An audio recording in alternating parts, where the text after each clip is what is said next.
Today is June 1st, 2011. I am Jim Burch, a friend of Ken Maley, who we're interviewing today about the New Testament. We're in Myrtle Beach, South Carolina, to dedicate ourselves to this book and to talking about it.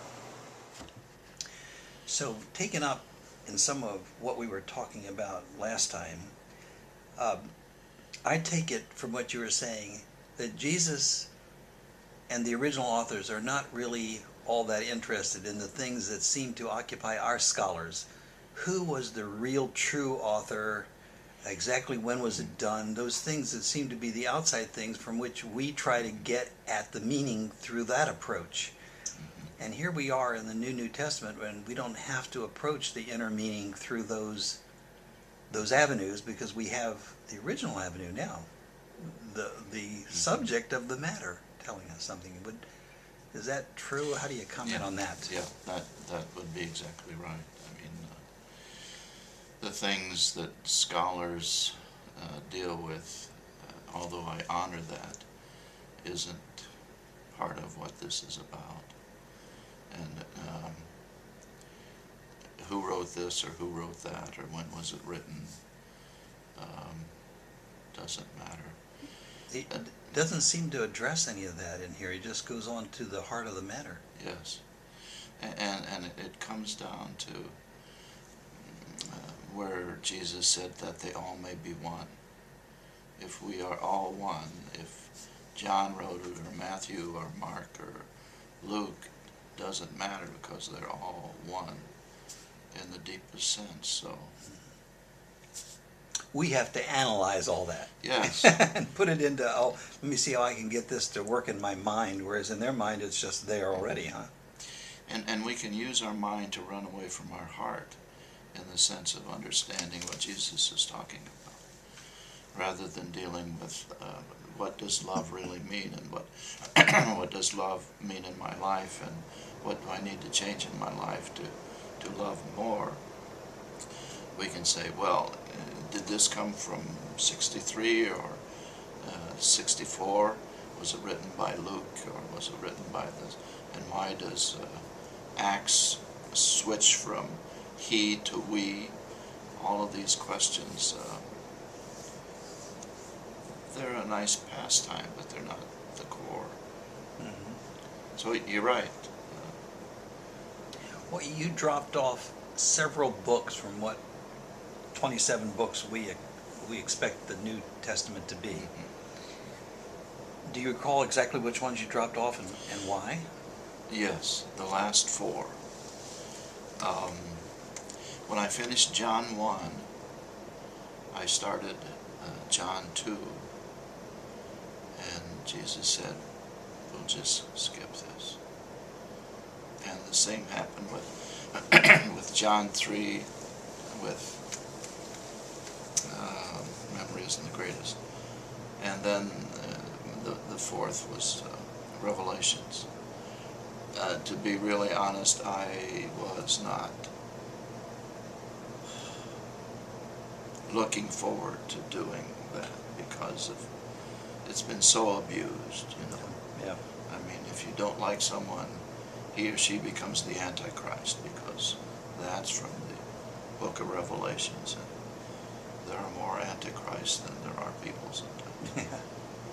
And that concerned me. I mean, this was doing something major to what we consider is the New Testament. And some months later, I was reading the introduction to the Peshitta, I think it's called, the Aramaic, the New Testament. And it says in there, you will note that the last four books of the, quote, original New Testament is not in this, because that was not considered canonical. And I thought, wow, that's a huge confirmation of what I was told, that an ancient manuscript ended up with the same books that Jesus told me to do. Yeah, yeah. Did Jesus give any reason why, or just said just forget it, or did he talk about it at all? I don't remember, to be honest. You've been flooded. Usually, if he said skip something, it was because it was not revelation. And that's a hard statement for some people, but since it came from the revealer, I think we ought to listen to it. And people know in their heart what comes from God. And there's some really nasty statements in the New Testament condemning this person or that person for doing this or that. None of that comes from a God who is love. And at that time in history, it was considered okay to put your words into a famous person, right, to verify your belief. Yeah. And if you're egotistical enough, you could presume that that helps that person's reputation. It's really weird how that works and how we got so far off base with some of those things. Was there any indication from Jesus or any of these other people that you were in communion with that there are other books that are revelation?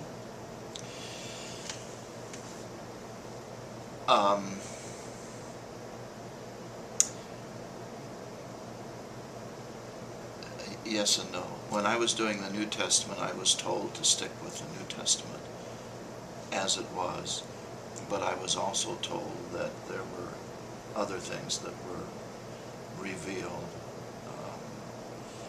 and some of them not considered Scripture. An example would be A Course in Miracles. I was told that John was the person who dealt with Helen Schuchman. It says that Jesus and John had come so close, and Jesus has a lot to do, so he sent in his vice president or whatever. Because his press secretary. Yes. Because I was struck by the connection between the theology in John and the theology in the Course in Miracles. And I thought, these are the same. I mean, Course in Miracles is longer and more articulated, but the core in both of them are exactly the same. We are God, we are love, we are called to service. And so when I heard that, it just made sense to me. And I think there are other things around that if we take Scripture in a very broad sense of, we might call it holy wisdom, then there are lots of things that are Scripture. And I think that what I did is something that everyone can do. And I would highly recommend people just listening to Jesus or whatever is divine for them and writing it down.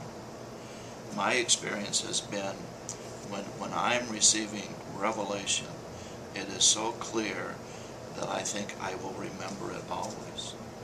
But I'm on a different level of existence than the day-to-day. And so if I don't write it down, it evaporates. And I would really recommend that people write their own Scripture. They are God. If they listen to themselves, what they hear, if they're really listening to themselves, what they hear is Scripture. The living saints always give the message that God talks to everybody all the time anyway, usually, often not with words, but with sensations and recognitions and insights. And so it's what you're saying is that that we have these written words that are important and give us some maybe some guidelines, but that the most important revelation to us comes from inside us, huh? Yes, exactly. Which is always something, there's that fear again that doesn't want to admit that. Wants to say, tell me, but I'm certainly Yes. not going to project Yes. myself as being the author of anything. And it's the fear of being wrong. But for God, nothing is wrong. I mean, there are actions that will make us unhappy, but wrong in the sense of something He would condemn us for. There's nothing wrong. You know, He loves the person who has killed as much as He loves me, you, anyone. He loves Hitler. Doesn't love what he did, but He loves the person. And Hitler is divine like all of us. And what you were saying about the different ways that God speaks to us. I remember giving a retreat to 8th graders, 8th grade boys. Tough crowd. Yeah. And in the midst of a talk, I said to myself, Maley, do you really believe what you're saying? Yeah. Well, then tell them that they can hear God. And tell them what that might mean. And after you've done that, let them go out and listen to God. And I did that. Sent them out. And I thought, what the heck did I just do? But they came back, and one of the young men, I knew him, I knew his family, and so he felt more comfortable, jumped in and said, this was my experience of God. And some talked about hearing God speak. Most of them talked about the beauty of the sunset, the beauty of a leaf that they had found, a feeling of peace that just made them know that there was a connection with a loving person. It was a wonderful experience. But it verified what you said about all of us can hear God. To me, hearing God is very simple. Shut up. we keep saying, well, talk to me, talk to me, talk to me. Yeah. The old story about the person on the rooftop waiting for a helicopter comes along. Oh. Yeah. No thanks, God will save me. Yes. The boat comes along. No thanks, God will save me. They drown, get to heaven. Why didn't you save me? I did. I sent you a boat, and then I sent you a helicopter. Yes. The everyday things of life. Right. God is the everyday. It's interesting that in the Gospels, there's not a lot of everything revolving around the religious rituals. It's as if that's what they do, but the important stuff is in this revelation that's in their heart. So you have Jesus most of the time outdoors, mountains, by the lakes, on the sea, and there's a lot of nature and this world wrapped into, and all the stories, the parables are of what we do in this life, of trees and people's livelihoods and eating and drinking, and there's just, it's all wrapped into this world. Yes. Gandhi said God should not come to the poor in any way other than rice. And if we put that in Jesus' language, you know, God came to the people in bread and fish. And when they, and I believe, you know, that those things really happened. I'm not sure there were 10,000 people there. They would try to say this is a huge event, and they would do that symbolically. But when people who are hungry have eaten, and they look at a person who has done this for them, they want to listen to what he says. And at that point, when he says that you are divine, you know, how many people tell the poor they are divine? You know, they've been told they're lazy, or they're poorly motivated, or they're just scum, or what have you. But to say you are divine, then everything that Jesus did fits together. you were talking about the parables of the loaves and fishes. That seems to be, it doesn't drop out. I don't know how many gospels it's in, but those instances of Jesus feeding the masses, that's not something that those gospel writers seem to leave out from time to time. That seemed to be an important element for them all. I believe it's in all four Yeah. Gospels. So that feeding is a pretty important undercurrent here. Not the only, but that's an important part. Is there something to that we might be just overlooking as we read the story for the story's sake about the eating and feeding and lack of worry about one's livelihood? Because it's going to be taken care of anyway? When you say that, I think of the Our Father, which almost no American can pray, because no American believes that God will give him or her daily bread. That rugged individualism stuff. Yes, we say, I'll take care of that myself, Maybe you need to forgive me, but I can feed myself. Mm-hmm. And with that mentality, we become very individualistic. And the beauty of Eastern spirituality, which, Jesus was Easterner, is that two things can be true at the same time. So, what was that old phrase? Pray as though everything depended on God and work as though everything depended on yourself. Mm-hmm. If we get those two things together, then we have the truth, I think. We Westerners have trouble holding two ideas at the same time. Yeah. The Eastern belief that nothing is true unless the exact opposite is true really rattles theologians. But it is the key to understanding Jesus.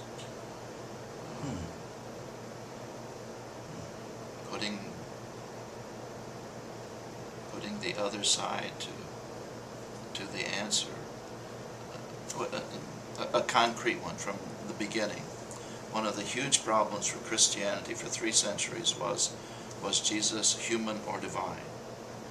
And when we've asked that question, then we're in a quandary. Mm-hmm. Our problems are our questions, because the question took 3 centuries to answer when it wasn't a valid question, and all that time spent. And if we could say yes to every either-or question we have, then life would simplify. Mm-hmm. Some would call that naive, I call it wise.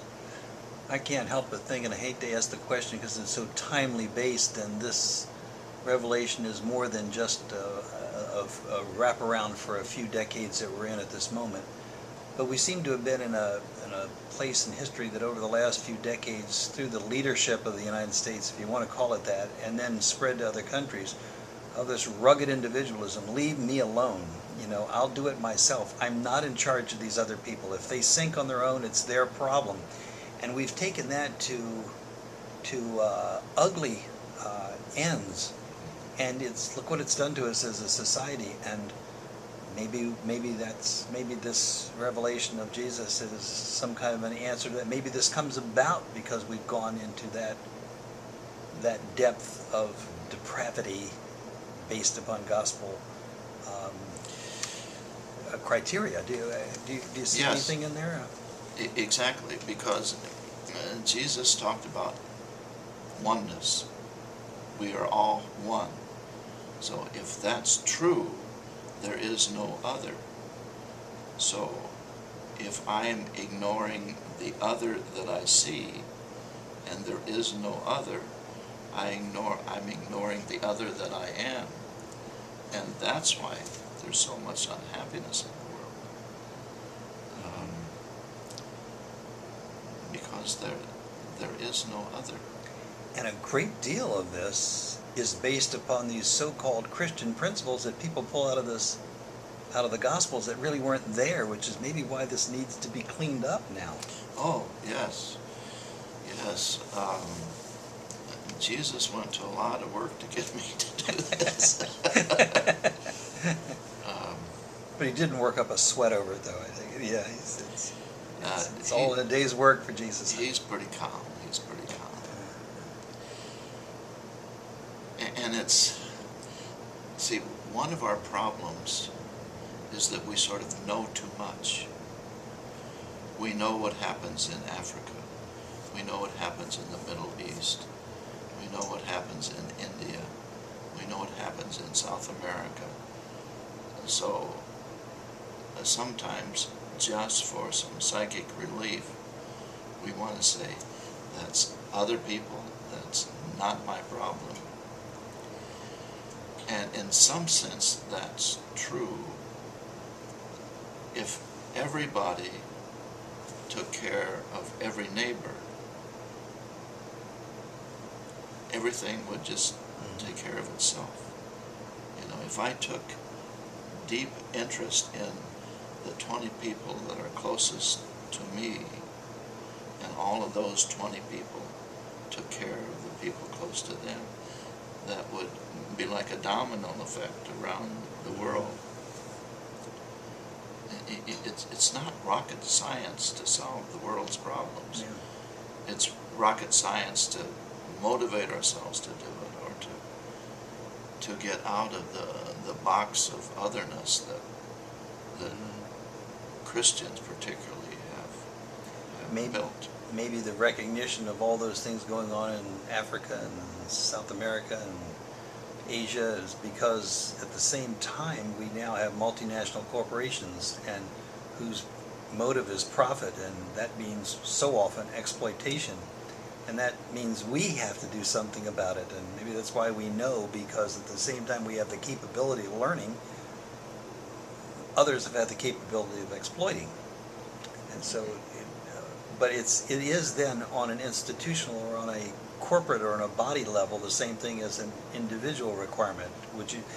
Is that in the Gospels, or is that just a, because we're talking about the Gospels now, and I don't want to get too far straight, but is that in the Gospels, or is that the principles from the Gospels that we can extract and say, these, then I have to apply these principles to a wider scale as well?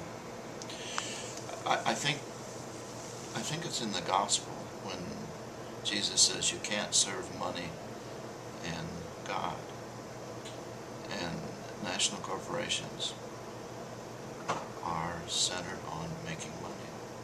I remember once in a discussion in the seminary in Chile, one of the seminarians said, well, Pepsi knows what their goal is, make more money. Our problem is we don't know what our goal is. And that can sound trite, but the reasons most companies become international is greed. It's rare that an international company has service as their goal. Mm-hmm. It used to be that service was thought to be a part of business. Mm-hmm. Yeah. That idea has sailed and is in outer Mongolia. And the part of this message I take it from the Gospels would be is you can't extract certain things from the wholeness of life. You can't say that over here are these things whose only goal is money and they are exempt from values and virtues and the way of life that we as individuals are called to. If those are our creations and they have to live as we do, that's a gospel principle then. Mm-hmm. Exactly. We all want to be able to make an exception. I would like to be able to say that that person is really rotten. He's not related to me. He's just bad, rotten. Sometimes I feel that would make me feel better. Then I wouldn't have to deal with the fact if I think he's rotten, I think I'm rotten. You know, if we could have this concept of oneness with 3 exceptions, maybe that one. But that's not the way it works.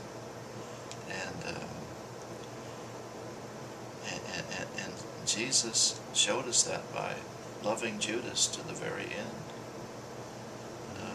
And one of the things that capitalists really have trouble with is that Jesus chose a thief as his financial manager. Yeah. I mean, it just screams a different message than so much of what our country believes in. If you give me a CEO who would choose a thief as his, what is it, CFO? Yeah, yeah. There goes the value of the stock. There goes the value of the stock. But not in. But maybe I guess I'm just going to say it. I think to have the New Testament accepted, the message of Jesus accepted, many companies just have to die. The choices are rebirth or die. And rebirth is a very difficult thing. I think I'm on my 32nd rebirth. When I was 16 and thought of becoming a priest, I wanted to be the best possible, and I was told how to do that. And then I found out that the theology that I was taught and what I was hearing from Jesus weren't the same thing. And the stress that caused, and it continues. Humankind is evolving. As we speak, humankind is growing a step closer to the love that we are. Some people are hearing that, and lives are changing. And some people are just screaming and hollering that, they're changing my religion. And Jesus in the New Testament is screaming, yes, yes.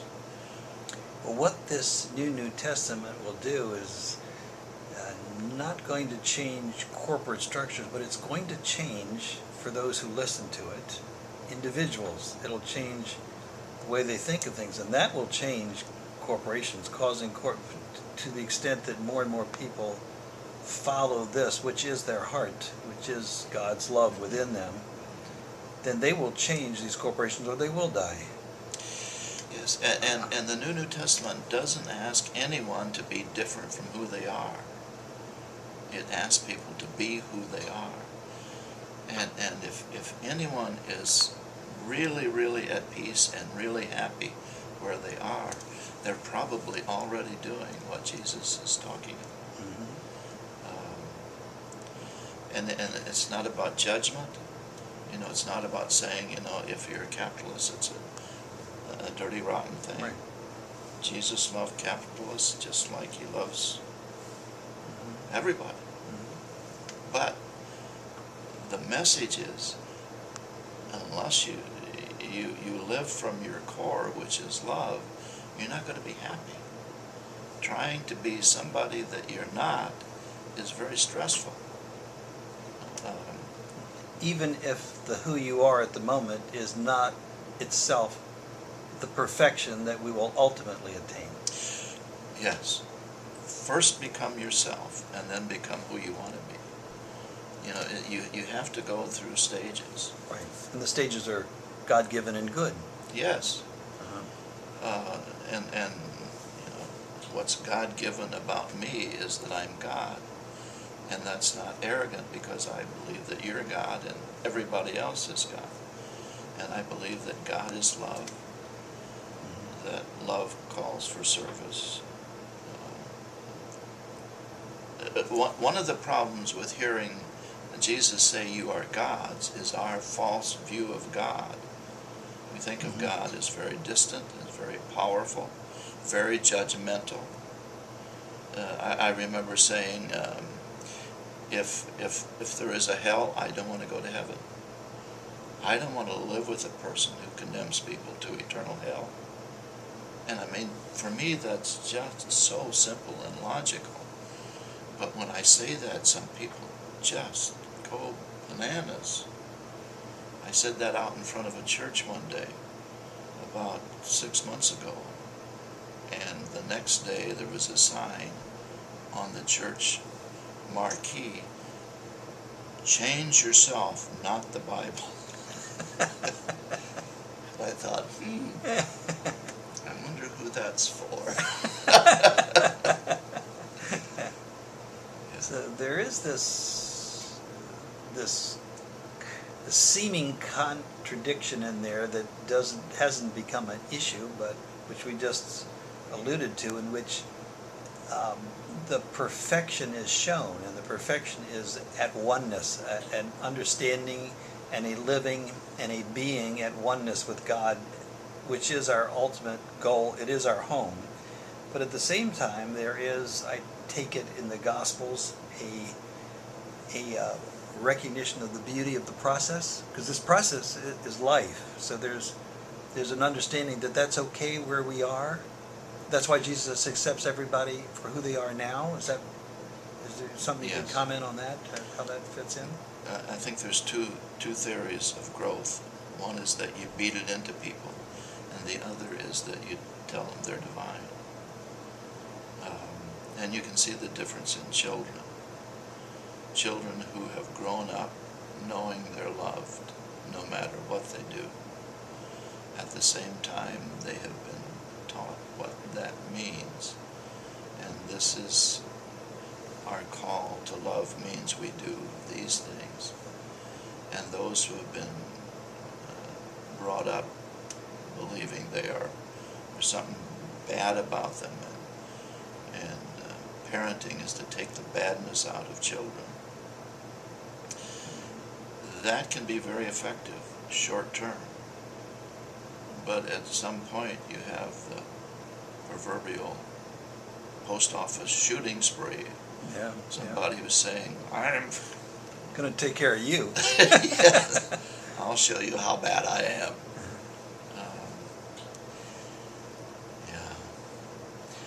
You know, and I think it gets down to home church, in the sense that the most religious place in our lives should be our home. That's where we should encounter God. That's where we should encounter love. That's where we should experience love. And if those who see this have ever had an encounter with my dark side, they will know that I don't always live who I am. But I've reached the point where I regret that, but it doesn't upset me like it used to. And I realize that at some point, in some way, I will be the divine that I am, be the love that I am. Getting better at it, but I'm...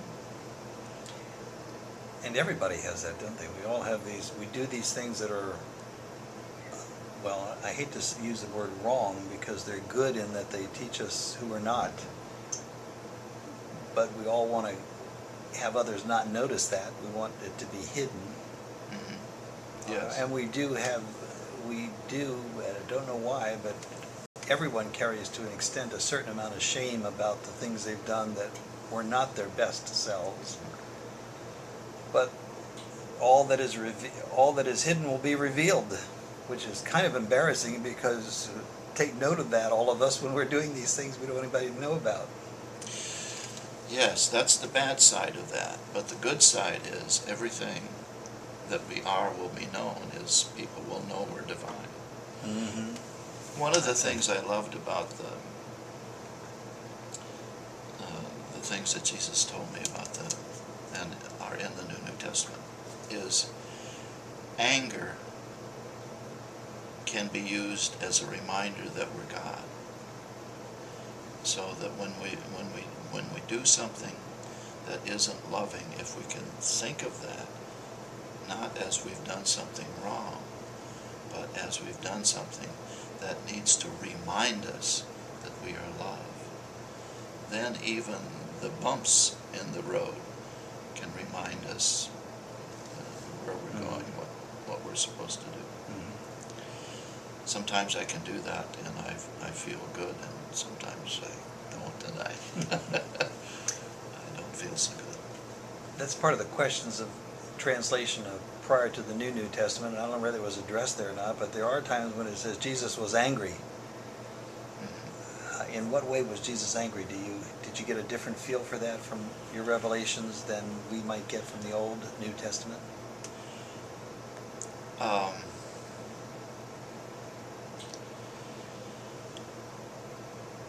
I don't believe that Jesus got angry.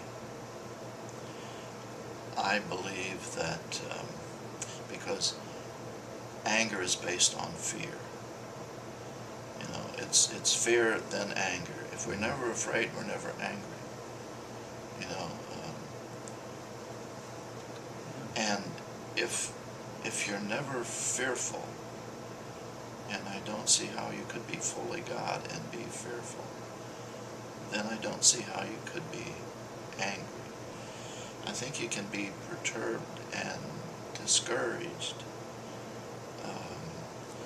And when he went into the temple to straighten it out, he was doing something to tell people, don't do this. You know, God doesn't want sacrifice. It's in the Old Testament, Hosea 6:6. I don't want sacrifice, I want love. It's there, it's clear, and it's forgotten. On top of that book was built a temple. It took, 36 years to build, with the express purpose of sacrificing.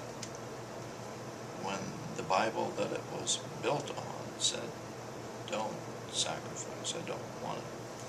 Now there are other parts of the Bible that says, do sacrifice. You know, if you want to be close to God, kill a pigeon if you're poor, and a bull if you're rich. Mm-hmm. But just the concept of God that brings. In the New Testament, God is always referred to as Dad. There's always a familial connotation to God. And initially, as I was doing it, it jarred. You know, if you tell people to pray the Our Dad, most people can't get there. It doesn't feel comfortable to say, Our Dad. It's our Father. Father is there, Dad is here. Authority figure. Authority figure. Judging. The guy who's going to straighten us out. Kick us in the butt if we do something wrong. If we knew nothing other than Abba, it would change. I had an interesting experience with Abba. I was in the Holy Land, and we drove down to the Mediterranean, and got out of the car, and I noticed as I did that, there was a Jewish fellow got out of the car behind us. I knew he was Jewish because of the yarmulke. And we started, he was here, we were sort of walking together, and there was this little boy, maybe 5 years old, coming our way. And when he saw his dad, it was like sunshine. His eyes lit up, and he began to run, and he said, Abba, Abba. You know, I thought, that's the best theology lesson I've ever had. That God is Abba. And I think that one word, which is never ever translated correctly in any Bible I have ever read, it always says Abba, Father. It's not Abba, Father. It's Abba, Dad, or Daddy, or Papa, or what have you. Tell me about Abba, Mom, and how you asked that question.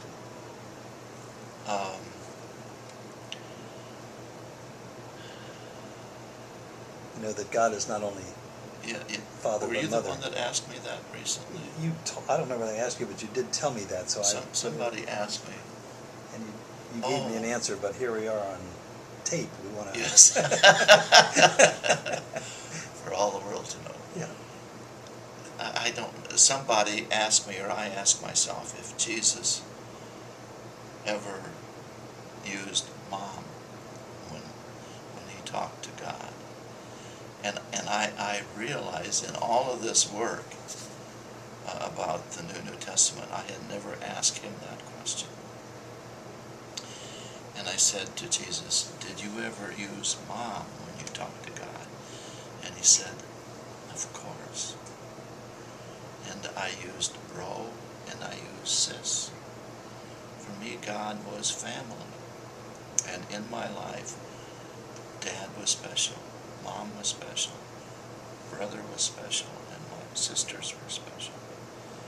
And when I would go to be with the divine, it was like being with my family.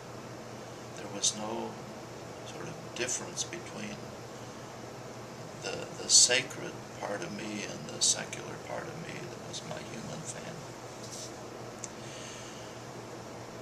And because of that, we're going to put out a New Testament where God is referred to as Mom.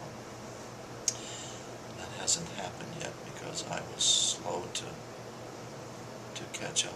The interesting thing about Jesus is there are always more revelations. And there are always more revelations.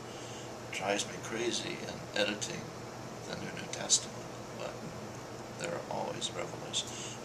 A recent one, which you caused me to be aware of, was the contradiction in Luke about Peter seeing Jesus before the other apostles had. And Jesus said that was political.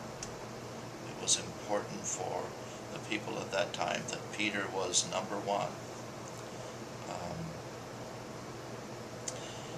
When I was dealing with Matthew, I think it's 16, 18, somewhere along in there, you are Peter, and on this rock. I thought, what's going to happen when I get there? What's Jesus going to say about that? Because that's the foundation for some churches' authority structure. And when I got there, it just flowed out. You are Peter, one of the rocks upon which I will build my church. Because John was one of the rocks. Paul was one of the rocks. Who am I forgetting? John's Thomas. Well, I guess. brother. James. James, yes. And was often with him. James was the head of the church in Jerusalem. Mm-hmm. And you're right, Thomas, the rock that helped the church build in India and other. And today, I think if Jesus walked into a house, he would say to the father and to the mother, you are the rocks upon which I will build my church. That's good for now. We shall return.